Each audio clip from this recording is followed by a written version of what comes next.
So in my last video, we talked about how the EPA is just now starting to test the soil out in East Palestine, Ohio. Over a month and some change after the train derailment. You know, we were all under the impression that they were doing all of these tests already, but in reality, they had us focused on their air quality test and their water test, and the whole time they weren't even testing the soil, which in many ways is the most important. But we already went over that in the last video.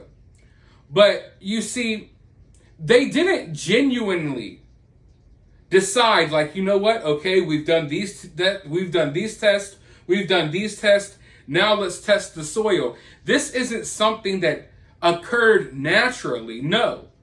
This was something they kind of got forced into doing.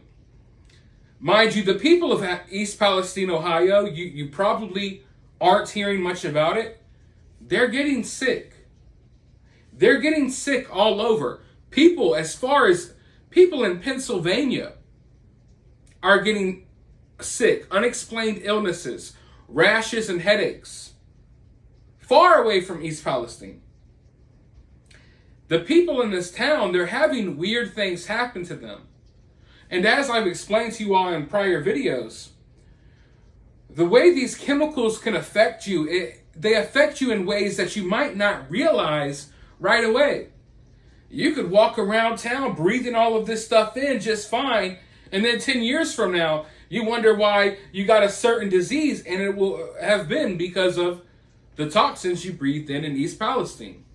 So for many of these people, and that's what makes these chemicals even more dangerous, in my opinion. When you see the immediate effects, not only, is it scary for people, but it alerts people like, all right, let's get the heck out of here. When you see these immediate effects. But when something doesn't have its full effect on you, sometimes until years later, it's dangerous. It's like a silent killer. It's like, I'm sorry, but sometimes the loudest farts don't stink as bad as the silent and deadly ones. You know what I mean? Same situation goes with these chemicals. I'm sorry, it's not a joking situation, but we got to add some humor here. So that's really bad. The people of East Palestine, what people need to understand about this story is usually when you're covering a story like this, you're looking at a situation like this, it's like the worst of it is in the beginning, right? This type of story, the worst of it hasn't really even come yet. These people are still trying to figure out what even happened to them. They haven't even registered necessarily how bad this is, especially if they aren't compensated in certain ways. A lot of them are going to be stuck in these houses. They can't sell them. No one's going to buy them. A lot of them not only are going to have their health all the way messed up, financially, this just buried a lot of these people. But as the days go by, more and more people are coming forward talking about their illnesses. And the fact remains that as this story, it's really bad because, all right, in a news story, obviously, news stories are most popular right when they happen, right? Usually in a catastrophe, it's worse right when it happens. But in East Palestine, and the way this situation is working out, as the media leaves East Palestine, as we focus on other news stories, things aren't getting better in East Palestine, they're getting worse. So as the media attention leaves, that's when a lot of these illnesses are starting to pick up. And now people are coming forward like, they're randomly having these nosebleeds and all type of stuff. It's wild. I've seen a lot of weird stuff, and a lot of it you don't necessarily want to show on YouTube because YouTube doesn't really want to allow that. But it's some nasty, horrifying stuff that is happening to these people. But East Palestine, the EPA out in East Palestine, they did not choose to, this is the time. This was not a scheduled, okay, this is when we're going to test the soil. They were forced kind of to do so because some of these independent researchers and independent scientists and stuff are now coming to East Palestine and they're helping these people. They're doing their own test, and the results aren't looking good. So in many ways, the EPA's hand was forced to finally start testing the soil only because other people came who genuinely wanted to help these people. And these people aren't being paid for it or nothing. They are volunteering their time, and they're coming out there, they're coming to people's homes, they're testing the soil, the air, and the water to help these people. And the EPA knows that, hey, a lot of this data is going to start getting out there, so they're trying to get ahead of it so they can control the narrative still. But without further ado, let's go ahead and watch this clip, and then I'll be right back with more thoughts. In East Palestine, residents still trying to get their lives back on track, and they're still short of answers as to how. The EPA is stepping up and try to help them get the resources they need. Kelly Kennedy was there as she continues our team coverage. Dozens of people came out to the East Palestine High School gym desperate for answers. A lot of people tell me they still don't feel safe, and many people still complaining of respiratory symptoms and rashes. Some people telling me they never miss one of these events because they say every piece of information is valuable. Without them, we would know nothing. So I think the volunteers, the people that have come into the city, have really helped. On Thursday, the EPA, the CDC, Norfolk Southern, local health departments, and more were set up in the school gym.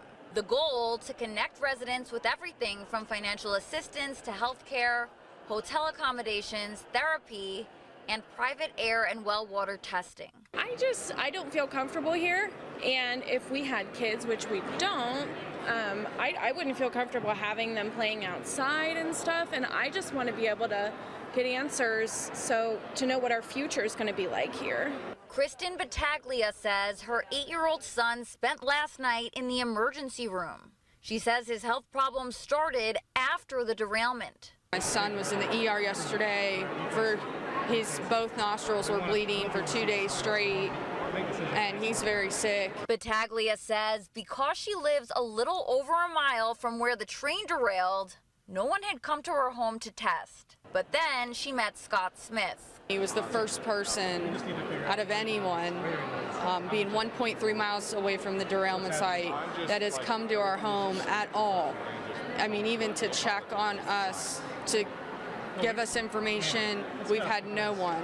Scott Smith with Eco Integrated Technologies is donating free soil, water, and air testing for all East Palestine residents. I've been in over 60 disasters, and I understand the playbook. And the playbook is basically the simple thing: you cannot find what you don't look for. And we are looking for the full spectrum of chemicals. Mark Durno with the EPA says they're working to get more answers for residents. After pushback from the public, Durno tells me the EPA is now starting a soil testing program where they will be testing for dioxins. We should start getting data in, sample results in, probably within the next week to 2 weeks. And when that happens, it'll better inform the community as to whether or not we have problems. Reporting in East Palestine, Kelly Kennedy, 19 News. So basically, if you lived more than a mile away from this derailment, you're just SOL, out of luck. You know what I mean? In many ways, it's like you're kind of damned if you do, damned if you don't in this situation, because even the people who lived within that 1 mile radius, a lot of them got conned and tricked into signing documents, into signing contracts, allowing the EPA and allowing the agencies that the EPA has hired to test these air and stuff. They've signed contracts allowing these people into their home to do tests.